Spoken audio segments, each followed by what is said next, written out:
De nos jours, nous voyons beaucoup de foyers, beaucoup de jeunes vies attaquées, assiégées par le diable. Nous voyons des barrières se dresser entre les croyants d'une même famille. Le péché a fait son entrée dans les familles chrétiennes. Des vies et des foyers sont ruinés par le péché. Les enfants sont rebelles et insoumis. Ce n'est pas seulement en prêchant des sermons que ces problèmes seront résolus. C'est uniquement par la prière. Le Seigneur lui-même nous le dit. Mais j'ai prié pour toi, afin que ta foi ne défaille point. Et toi, quand tu seras converti, affermis tes frères. Luc 22, 32. Ainsi, nous devons prier les uns pour les autres. J'ai besoin de vos prières. Vous avez besoin de mes prières. Ce n'est pas la prière ordinaire. Pourquoi dormez-vous? Levez-vous et priez afin que vous ne tombiez pas en tentation. Luc 22, 46. C'est un avertissement du Seigneur, à moins que nous nous adonnions avec suffisamment de temps à la prière persévérante, persistante, victorieuse et agonisante. Nous tomberons. Malgré toutes nos connaissances, toute notre activité, nous ferons faillite.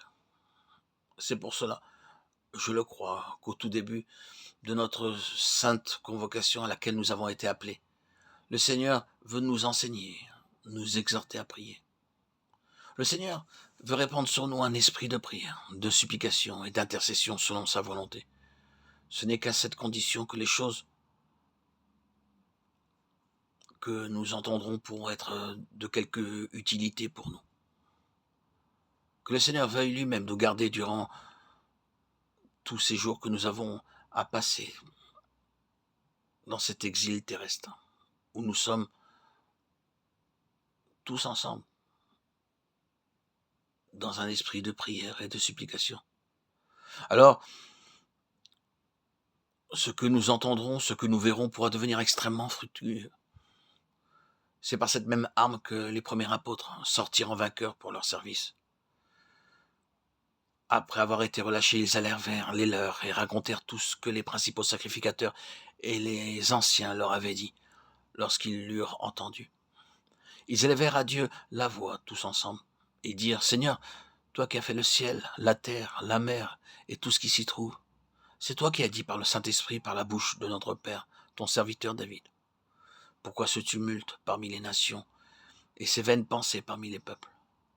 Les rois de la terre se sont soulevés et les princes se sont ligués contre le Seigneur et contre son oint.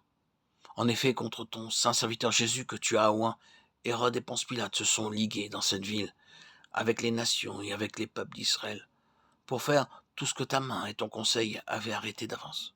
Et maintenant, Seigneur, vois leurs menaces et donne à tes serviteurs d'annoncer ta parole avec une pleine assurance, en étendant ta main pour qu'ils se fassent des guérisons, des miracles et des prodiges, par le nom de ton saint serviteur Jésus. Quand ils eurent prié, le lieu où ils étaient assemblés trembla. Ils furent tous remplis du Saint-Esprit, et ils annonçaient la parole de Dieu avec assurance. Acte 4, 23, 31.